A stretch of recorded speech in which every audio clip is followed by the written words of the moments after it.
Today is Saturday, June 26, 2021, but you will be hearing this on Monday, June 28th, 2021. Sharif is still with me, and the main reason we've become such close friends, the reason why we're doing multiple podcasts together, is because we were actually in the same fraternity in college, and all we're going to do now is talk about Greek life in college. And after. A little before. Welcome to Derapy Season 2. If you haven't heard about Anchor, it's the easiest way to make a podcast. It's free. There are creation tools that allow you to record and edit your podcast right from your phone or computer. Anchor will distribute your podcast for you so it can be heard on Spotify, Apple Podcasts, and many other places. You can make money from your podcast with no minimum listenership, which means literally one person could be listening to your podcast, and you will get paid for it. It's everything you need to make a podcast all in one place. Download the Anchor app for free or go to anchor.fm to get started. Welcome to Derapy.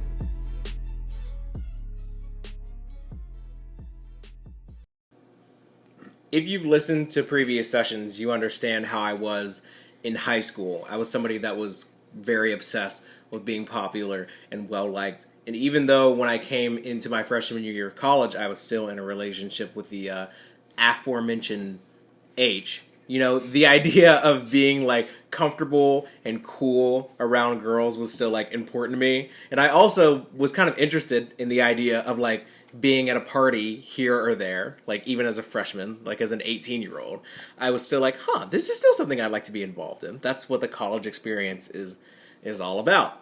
So when I looked at fraternities and sororities on campus at Middle Tennessee, I was like, I feel like you shouldn't be at a party unless you're a part of one of these organizations. And that was my first understanding of what Greek life was all about. If you want to drink, if you want to party, if you want to be cool, then you'll be a part of Greek life. But Sharif, you can tell me if you had a different perception of them coming into college, because that's all I thought they were good for. Yeah, no, I don't think that's all that they're good for. But coming into college, I definitely had, like, the typical, like, movie stereotype of Greek life, which is honestly a kind of accurate, toxic view of Greek life. Yeah. Being it's so diverse. Our fraternity in particular had a lot of diversity. Right. At least by the time, like, we were in it. Maybe now it's different. Well, my apprehensiveness when it came to being a part of a fraternity, because, I mean, the ironic thing is the only reason I got involved in the fraternity that we ended up being in, and the only reason I joined is because my best friend Jordan was a part of. he ended up being one of the founding fathers of the chapter of our fraternity at MTSU. So I was like, I mean, if he's into it, why would I not get into it? And it was such an interesting thing because you see them with their shirts and their Greek letters and they're all around campus and they're doing all these chants and you're like, I don't really understand it. And it's not something that you really understand until you become a part of it. So, like, how did you get in? Like, who did you know? Yeah, so of course I told you the story a dozen times by now, but I was walking around, like, the student union being, like, the hub of social interaction around campus, basically. All the food courts and whatnot. And I ran into an old high school friend who I didn't even know went to MTSU at the time. And she was like, hey, so-and-so is actually upstairs right now hanging around with the fraternity. You should go say hi to him. I'm like, yeah, okay, why not? I haven't seen him since high school. And so the old high school friend and I are in the same fraternity now. And he started talking to me for a little bit, and I was like, dude, it's good to catch up. Like, long time no see. I'm glad you're doing well. And he's actually my big brother in the fraternity now. Oh, yeah. Okay. So your big is who got you into the fraternity. Yeah. And that's the exact same thing that happened to me. So when you first joined it, what did you think was going to change about your college experience now that you were in a fraternity? Honestly, I was a little, I'm not going to say terrified, but because that's an exaggeration. But I was a little apprehensive at first. Like, oh boy, like, there's the dues and there's, like, the words. Like, the necessary things you have to do as, like, a stepping stone to be the brother. You thought you were going to get hazed. No, maybe, but I think more of it is, like, the commitment of like being a fraternity. You can speak freely here. I thought I was going to get hazed. So, like, everybody talks... that's the thing. Like, I didn't have that issue. Like, I didn't have that problem because I was talking to my big... right. And he was like, no, really, dude. Like, we don't do that stuff. Well, we were lucky because at the time that we came in, the person that happened to be the president of our fraternity at the time was, like, very, very open and honest and strict about the fact that, like, nobody's getting hazed here. If they were getting hazed here, I wouldn't want to be a part of this. So trust me, it's not going to happen. And the person that got me in, my big, Jordan, he, like, you know, if any, like, weird stuff was happening to him, like, we lived together in the same, like, I would have known, and nothing was happening to him. Shows up with a black eye. Yeah, he would have told me. And, like, I trust him, and we're close enough to where, like, he wouldn't put me in a situation like that if anything was going to happen to me. So I'm happy to inform the people of the world that, like, you know, I'm not afraid of anybody. I don't care. I paid my dues, and those people don't do anything for me today. So I'd have no reason to try and protect them. And honestly, just nothing ever happened to me, to be honest. Yeah, no, but, same like, here. like besides, like, the typical, like, the normal peer pressure that any person would feel being in college or being at a party or anything. It is, like, the most I ever experienced is like, oh, shut up, you pledge, like, shut up, new member. But like, it was always like playful type stuff. Exactly. And like no one ever actually wanted you to do anything that you didn't want to do. Yeah, no, for sure. I mean, the type of stuff that happens in that fraternity might happen at your own apartment or in your own house with people that aren't in Greek life. Like your literal brothers. Yeah, like you'll literally be like at a place where everybody's drinking and you're like, I don't want to take a shot. And they're like, do it, loser. And you're like, if you insist. But like that could happen anywhere. Like that's not specific to being a part of a fraternity or sorority. So that's how you join. That's how I joined. And we came in through like very natural means. We weren't like recruited. We didn't see a flyer. It wasn't online. And I think that's probably why it turned out generally okay for us. Because I think that the stereotype around fraternities is like the hardest part about fraternities that you hear about is like just getting in. But the way that we got in was very natural. And it was through like friends. Somebody you knew from high school. Yeah, somebody it was a, don't mean to interrupt, but it was a friend from high school who introduced me to, well, helped me reconnect with an old friend from high school. Exactly. And it was somebody that I knew from high school, even younger. Yeah. So when you got into the fraternity, how did you think it was going to change everything? Like, did you think that, oh, I'm going to be more popular now, more girls are going to talk to me? Like, what did you think was going to happen? Honestly, I didn't think about any of that stuff. I mean, I knew, like, I would have to be more social, but, like, that was part of the reason why I wanted to be in a fraternity, to, like, get me out of my shell and be more comfortable in, like, social situations. And, honestly, how would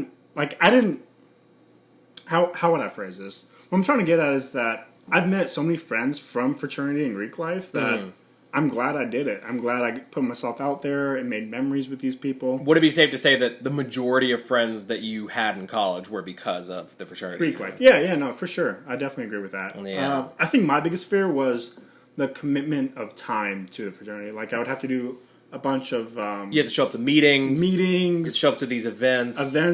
And you're afraid you're going to be penalized. You don't have to go to standards. You don't want to be punished. You don't want to be fined.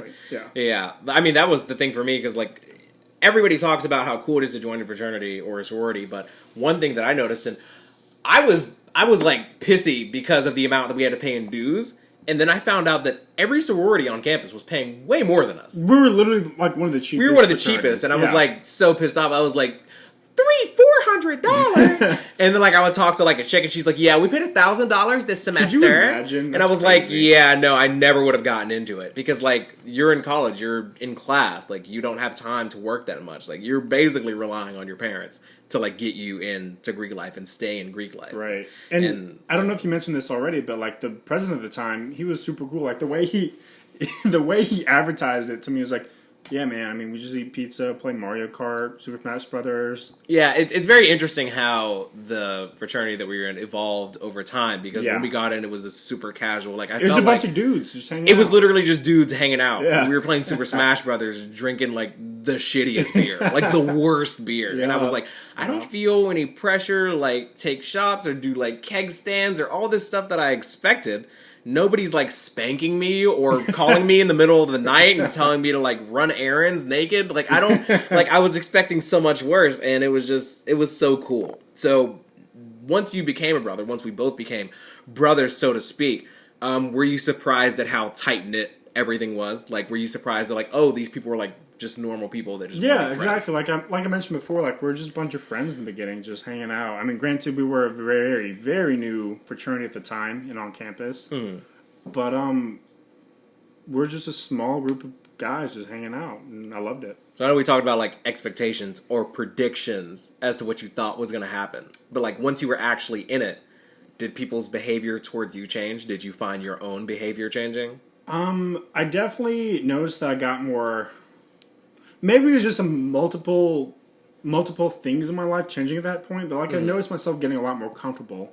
Yeah. In social environments, like I said, in high school, I was very not gonna say shy, but very okay, yeah, maybe shy. Yeah.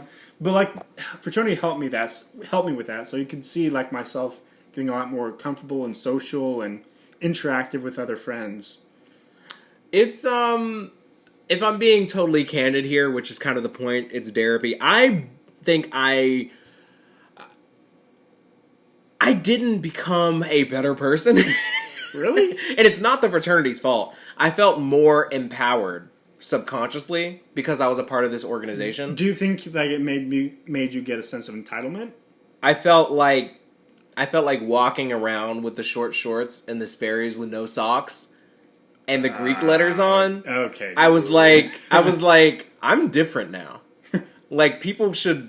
Like, so it gave you a little bit of ego boost. Yeah, it gave me like a little bit of like swagger that I didn't think I had in me before, because in previous sessions I talked about how I was in high school and how I was always lying to people to make it seem like I was more important than I actually was. But when I was in a fraternity, I believed it. Like, I walked around like, no, I am that guy. Like, look at these letters. Look at me. Like, I paid my dues. I do these things. I show up to meetings. I wear a tie. Like, I'm different now. But it's interesting because it didn't necessarily make me a bad person. I didn't treat people badly. But I did walk around with, I guess the word you use is entitlement. I think that's accurate. I do think the word entitlement and confidence is different. Do you think you gained more confidence, or do you think you just became entitled because of it? I think I was always pretty confident.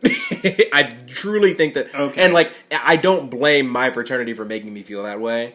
I think it was just something that I craved for a long time. And I think that being a part of that organization and representing it, like, kind of made me feel. And, like, I was doing good things with the fraternity. Like, I was like, volunteering, like, raising money, going to events, like, being kind and cordial to people and inviting people out and being social and being kind and respectful to people. But also at the same time, I was like, I didn't feel like I could talk to girls a certain kind of way, and like, not in a rude way, but I just felt generally like I deserve these people's time and respect because, like, they know where I come from, they know what I represent, and it's a very weird thing. I definitely saw it as more of like, I'm representing the letters now, so I need to like conduct myself responsibly in a cordial manner, like with respect. Well, did you ever think when you were talking to somebody like, oh, I shouldn't say that because, you know, XYZ fraternity or sorority might think a certain way of me. I don't want people to, you know, look at us or look at me this way. Because that stuff would go through my mind and it never did before. Yeah, I mean, of course, like, I love my parents and they definitely helped raise me the way I should be raised, like, as a respectful man, hopefully. I mean, I try to be, you know what I mean? Yeah. But I definitely do think, like, oh, you know what, let me second guess that, let me try to rephrase that, just make it sound a little bit more appropriate, more respectful if I could. Because a lot of fraternity guys out there are very brash, braggadocious, alpha male-y, in a little extra, I'll say that. Let's just say extra. Yeah, extra. Yeah. Extra is fine. And, well, the way that I constantly benefited from this new status of mine is that I knew what people thought of Greek life people. Because the way that people view you when you have the letters on is the way that you view people that have the letters on before you get into it. Because before we joined the fraternity that we're in, we were kind of, like you said, apprehensive. You don't really know what you're getting into. But then when you actually get into it, you're like, oh, these are just dudes that drink and play video games and smoke, hang out, whatever. Yeah. And sometimes they wear ties. because like that's tradition. But like deep down, like these are like 20-year-olds. Like everybody's just trying to chill. And at the end of the day, we're just human beings. Yeah. We're literally just human beings. And I wish. What's funny is when I was in high school, I look back at high school when I got out of it, and I was like, I took that too seriously. Like I was being really weird. And when I was in college, there were still times where I was overthinking things and being kind of weird. And now that I look back at it, I'm like, that was weird. Why was I acting like that? Why was I doing that? But when I was in the fraternity, it felt like it was easier for me to justify my actions because I was like, I'm representing something. Like I have a thing or a people to back me if things get weird. Yeah. I could see that. Yeah. Because like if you have like a general social faux pas, you could just be like, well, now I just got to eat that. Like that's me. But like for example, we had and I'm sure other organizations, fraternities, sororities had this. Like there's a group chat, right? Mm-hmm. So if somebody has like a bad experience, like at a party or a social event, like somebody posts about it, you post about it, everybody might clown you for a minute, but then everybody's like, hey man, we're here for you. Like we love you. Like it's cool. We'll see. Yeah. We'll see you on Sunday. Like it's fine. I definitely love that part of. Yeah. That was one of the best parts of it. Cause like you never really feel like you're alone. Yeah. No, that's a good way to say it, Derek. Yeah. I agree with that. Yeah. So I was going to ask you if you subscribed to the brotherhood thing when you were in it, and it sounds like you did. I definitely did. I will admit, towards the end of my stay and being an active member of my fraternity, I felt like as the old members started to leave and the new members started to come in, I was like, I don't know these guys. You feel a little bit out of place. And I think with any... Our fraternity was interesting because we had such a small amount of people, but I think that's what made us so tight-knit. But even though we were so tight-knit, we still had cliques within our thing. And I think that's normal. That's pretty natural. And that happens in high school. That happens in sororities. That happens in classrooms. Like it's just like a normal psychological, humane thing to think that, oh, there's so many people here, like I need to find people of my own understanding the group with. There are some guys that are into smoking. There are some guys that are more into drinking. There are some guys that are more into partying. There are some guys that are more into girls. Yeah. Like, and I don't mean like gay or straight, but I just mean like generally like, oh, I care about hooking up with girls more than the average person in this fraternity. So I'm going to spend more time doing that. There are some guys that like doing intramural sports. So there's naturally those cliques. Yeah. Some guys ride in trucks. Some guys don't have cards. Yeah. And I will say, I feel... Looking back on it now, I feel bad for subscribing to the bandwagon of making fun of particular people who don't really assign to... They don't engage with the fraternity well. Yeah. Because, I mean, everybody at some point, regardless of whether you're the president or if you're like a pledge... Like, there are times where you feel, like, out of place. Where you feel like... Yeah. I don't want to say it's full-on imposter syndrome. Because I don't think anybody in our fraternity felt like they weren't good enough to be in it. But you just feel sometimes like, do these people really get me? Like, do they really... Not even... Well, maybe that, too. But, like, I was thinking along the lines of...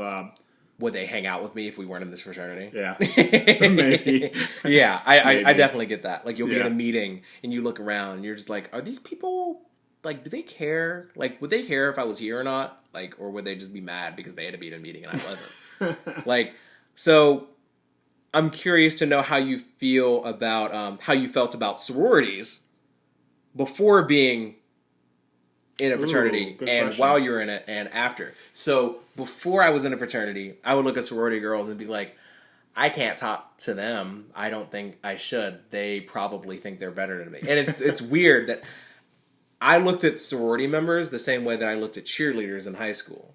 And it's like, but now that I'm like a fully grown adult, like they're just people.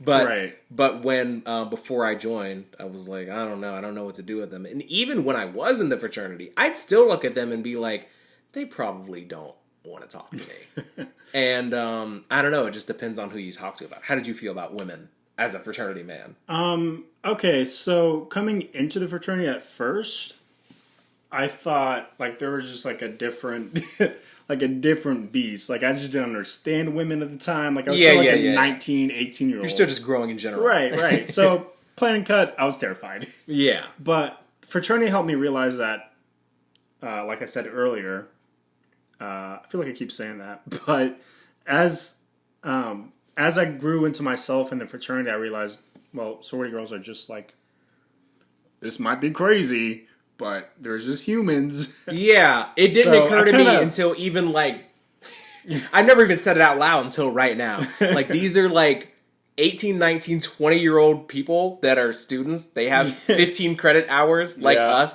Like they don't have full-time jobs. Their parents are giving them money. They're taking out loans to go to school. Like they probably have acne and they're concerned about how much weight they're gaining. Like they're just Yeah. normal people. Yeah, But yeah. when you're like looking at them and they have all their makeup on and they're doing all their chants. And they're wearing the letters. You're like, oh, Yeah, God, this is intimidating. they're wearing the letters. They have the makeup, and they're like singing the songs, and they're like running around like cheering. Yeah. and you're like, oh my god, I don't know. Why Run. why would you like? Blah, blah, blah. Yeah, it's just a lot. But now that I look back at it, I'm like, they're literally kids. Like they're kids, like us. Yeah. Like they were just kids. So one thing that tell me if this is something that you ever used to your advantage. When I was in college, after my relationship with H, before my relationship with my now fiance, I kind of took advantage of the fact that I was not the stereotypical Greek guy. So, for example, Tinder was like a hot app, right? And to me, one of the things that I benefited from was putting my Greek letters in my Tinder bio. That was like what I was most excited to do. And then once I matched with girls, they would come to realize that like I'm not like that. Even though I kind of am. You're not the Greek stereotype. But like I'm not like that, you know. Like I'm stressed generally about the amount of money that I have. You don't fit the stereotype cookie cutter fraternity boy. Yeah, like mainly because I just don't have money like that, and I don't dress that well, and like I'm not going to be like taking you out like that. Well, and I'm more of like a logical, deep thinking kind of person. And that's what I liked about a fraternity. Like, I just feel like our fraternity in particular, granted it's small Greek life in general at the university. Yeah, we're very diverse. Yeah, and I think that looking back, now that I think about it, I think that our fraternity was, and this sounds like I'm just being biased towards them. Trust me, I don't have most diverse. I don't have nothing but good things to say about them. I mean, we definitely could have been better. But I do feel like we were very diverse. We were very honest and candid and generally respectful. And yeah, the floor would break at our parties. But that doesn't break mean a few windows. Yeah, there were certain songs that we couldn't play because like things would get too rowdy. Like it's ridiculous. But at the end of the day, you know, when I look back at it now, I'm curious to know, overall, do you regret it? Are you glad that you joined? I'm definitely glad I joined. Yeah. I definitely have regrets. I take that back. What's your I should phrase it this way. What's your relationship with the fraternity right now? I think that's more of an interesting question. Currently, I mean, I'm 25 now. I really don't care about You don't care. But fraternities. that's an interesting thing that I wanted to talk about, because when you're in it, they talk about it being for life. You pay national dues because you're supposed to be able to go anywhere and people will recognize you as an Alpha Sig. Now, me today, on Saturday, June 26, 2021, I'm like, I don't know what's going on with them. I don't know what they're doing. You could tell me that they don't even exist on campus anymore, and I wouldn't have known because nobody tells me anything. Do you think that's weird? No, I definitely don't think it's weird. I feel like it's only natural to realize, like, you've outgrown it.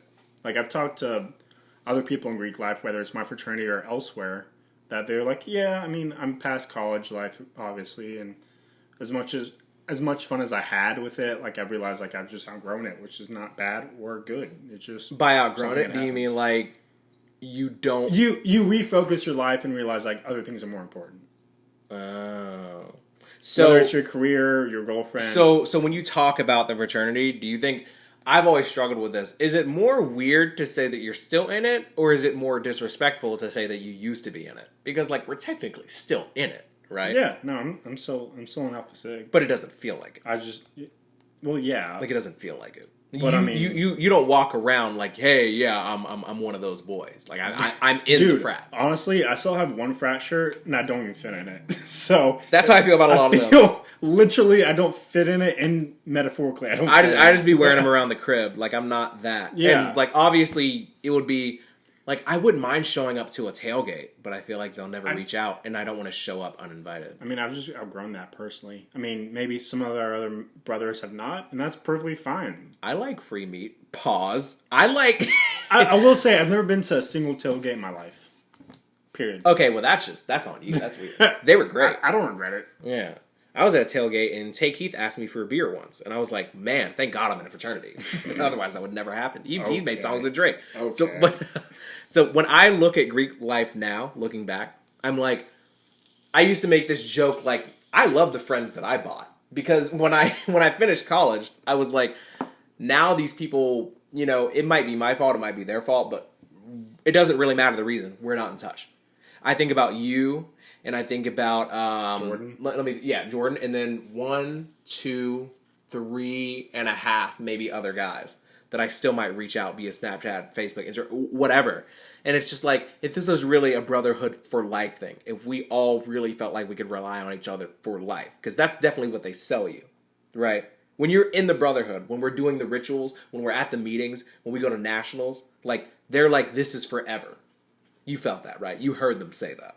Yeah, and I do agree with that to an extent, but I do feel like no matter how close you are with someone, whether it's friends or family, you're going to drift apart occasionally. And that's perfectly okay. That's part of adulting, growing up. But I do feel like I can still rely on them to be there for me if I want to talk to them or even grab lunch with them occasionally. If you had a younger brother, would you recommend that they join a fraternity? I definitely tell them to consider it. Yeah. And see if it's for them. Good question, though. Because I think about, like, my sister, she just finished her freshman year in college. And I think, like, she asked me, should I join a sorority? And I'm like, do you feel like you need to? Like, I think it's a good way to make friends. I wouldn't even say need. I would say, do you want to? Consider the amount of money you're going to have to pay. I feel like if you don't have, like, this inclination to want to do it, it's not really something you should be like, should I try it? It's not really something that you try out. Yeah. You know? Yeah, no, I agree. I think, like, if you're in it, if somebody is bringing you into it, somebody that you trust, then you should do it. Yeah. For the record, if you're in Greek life and you're listening to this, I think the most important part of recruiting is having, like, a personal connection, a bond with somebody. Like, those recruitment events where you invite random people out that you don't know, and it's like, hey, come bowling with these strangers. And also, I will say, like, we do, to an extent, we do stereotype to see if, like, oh, maybe this guy isn't really for us. But it really depends on, like, the fraternity. You know what's so interesting? I've never said this out loud before, but in hindsight, there were a couple of guys that we ended up ultimately turning away, and I'm still, like, aware of them. I don't regret them being turned down, though, because in the long run, I don't think they would have fit in. In the long run, I think we would have liked them. Really? They're just kids. They're just like us. They're trying to figure everything out. You came into the fraternity not knowing anything about social events I didn't know how to dress up. I didn't know how to talk to girls or anything. I didn't know how to be at a formal... And I don't think anyone our age did. Nobody knows that. Yeah. So if somebody's interested and they want to join, we should let them in. Take their money. I'm half joking. But I do think that, you know, people shouldn't be so tough about who they let in. If they really want to get in, they'll decide for themselves whether they want to stay. I do feel like we've turned away people who were not sure if they even want to be in the fraternity. Yeah, like, if they're not sure. And I'm sure we can talk about this off, not camera, but off mic. Off pod? Off podcast? Whatever, I don't know. But I do feel like I don't have many regrets as far as, like, the people, not even the people we turned away, but the people that just were like, hey, this isn't really for me. Yeah, luckily for me, I was never in charge of turning people away. But I do think it's interesting looking back now with the wisdom that Did we even really turn people away? There was, like, a couple of people where everybody's like, nah, dog, everybody thinks they're weird. And I guess, like, in that case... Yeah, I can think of one person I wish we turned away. Not gonna lie. Love everyone else, but fuck. So, you would recommend it to somebody if, you know, even your own sibling. Like, for me, I would say, this is exactly how my time was. As long as you understand that stuff, a lot of those people, a lot of those events, a lot of your involvement will end when college ends. If you're okay with that, then go for it. It's a great way to make friends, and if the people in that organization have similar interests to you, then you're going to love it. It's going to be great. Yeah. And you'll always have a support system. Yeah, I definitely stand by the saying of, Okay. The saying goes like, You take what you get out of it. Is that the saying? You get out what you put into it? Yeah. Something like that. Yeah. Whatever. People get it. Yeah. But I'm a big advocate for that saying because if you don't show up to meetings, if you don't show up to social events, like, are you really getting your money's worth? Yeah, if you don't take your position seriously, if you don't, like we both held positions in the fraternity. Yeah, a lot of times I was just pretending to do work, and a lot of us were. But at least I was showing up to stuff. Yeah. I was very good at at least looking, and no, I want to make it clear, I did care a lot, and that's why it was so awkward for me when as soon as I graduated, everybody was like, don't worry about it anymore. And that was just kind of a shock to me.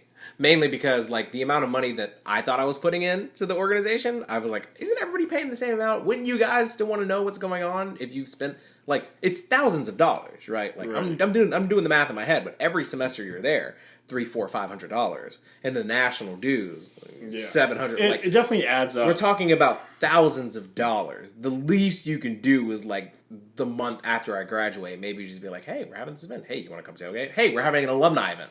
Where are the alumni events?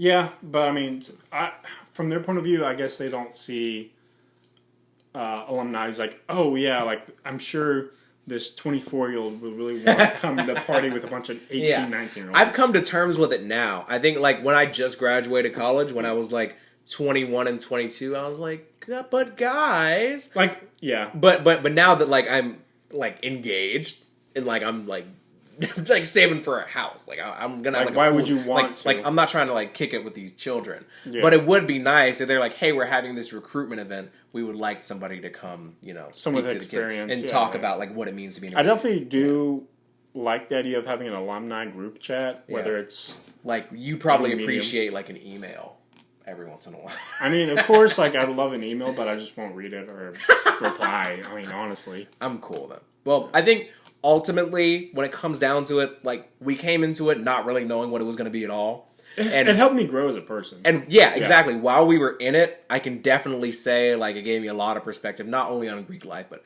college, other kids, the developmental process in general. Yeah. And looking back, there's a lot of crazy, ridiculous, out of bounds, just stuff that happened. Dude, we have so many stories that we didn't get into. We have so many stories. But I think overall, I think it'll give people a decent perspective on it. I think we were honest. Everything was cool. Whatever. I'll see you in a couple days. This episode was made possible by Anchor. If you're listening to this episode on Spotify, please consider giving me a follow so you can be notified when I upload. If this ever ends up on Apple Podcasts, I'd really appreciate a 5-star rating if you enjoyed it. Follow me on Twitter at Derapy Podcast or Instagram at Derapy_podcast. The intro music is by my brother, Damon Buxton. Outro music is by Lobo, and cover art is by my friend Nick Johnson. Thanks for listening. This has been Derapy.